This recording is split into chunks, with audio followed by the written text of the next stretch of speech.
Hello అండి, ఎలా ఉన్నారు అందరూ? నేను రీసెంట్ గా ఒక చోటుకి వెళ్ళాను. మా ఫ్రెండ్స్ ఫ్యామిలీ అంతా వచ్చింది ఆడుకోవడానికి. సో అంటే గేమ్స్, ఈ షటిల్ అవి ఇవి ఆడుకుంటా ఉంటాము. ఒక గ్యాంగ్ వచ్చింది. ఒక అబ్బాయి ఒక అమ్మాయి ఒక సైడు, ఓన్లీ ఒక అబ్బాయి ఒక సైడు, మిగతా సమ్ మెంబర్స్ ఉన్నారనమాట. ఎవరో వాళ్ళకి మనకు తెలీదు.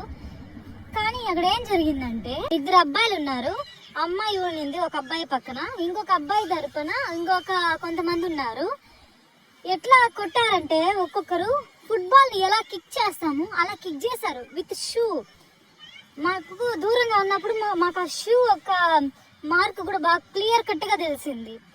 అలా కొట్టుకుంటారు ఇక్కడ. నాకు లిటరలీ నేను షాక్ అయిపోయినాను. అలా ఏంటిది అంటే ఫస్ట్ టైం నేను చూడడం. అలా చెప్తూ ఉంటారు కొన్ని ప్లేసెస్ లో, ఇక్కడ లండన్ లో ఇలా జరుగుతుంటాయి అనేసి. నేను ఎప్పుడు చూడలేదు, బట్ ఆ రోజు చూసాను. లిటరలీ నా కళ్ళల్లో షాక్, అసలు మైండ్ బ్లోయింగ్ అనమాట. నాకు ఏంటి ఇలా ఉంటున్నారు ఏంటి జనాలు అనేసి. అసలు ఫుట్బాల్ ని ఎలా కిక్ చేస్తాము అలానే కిక్ చేస్తున్నాడు ఒక్కొక్కడు. ఒకడికైతే రైట్ సైడ్ మొత్తం బ్లడ్ మొత్తం వచ్చేసింది ఒక సైడ్. నేను షాక్ అయిపోయినాను.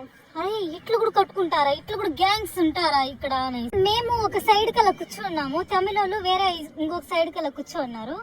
ఇట్లా వాడు అడుగుతున్నాడు ఇంగ్లీష్ లో, మీరు చూస్తున్నారు కదా ఇదంతా చూడండి అనేసి మాకు చెప్తున్నాడు. అలాగే వేరే గ్యాంగ్ ఉంది వాళ్ళకి చెప్తున్నాడు. మేమేం పట్టించుకోలేదు, మా పాటికి మేము వచ్చేసాం. సో ఎవరైనా అబ్రాడ్ లో ఉన్నప్పుడు 100% ఏంటంటే మన కళ్ళ ముందర ఏం జరిగినా మనం పట్టించుకోకూడదు. అలా అని మనం పట్టించుకున్నామంటే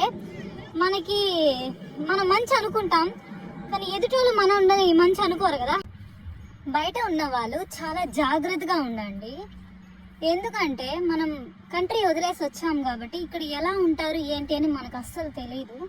సో బీ కేర్ఫుల్ గాయ్స్.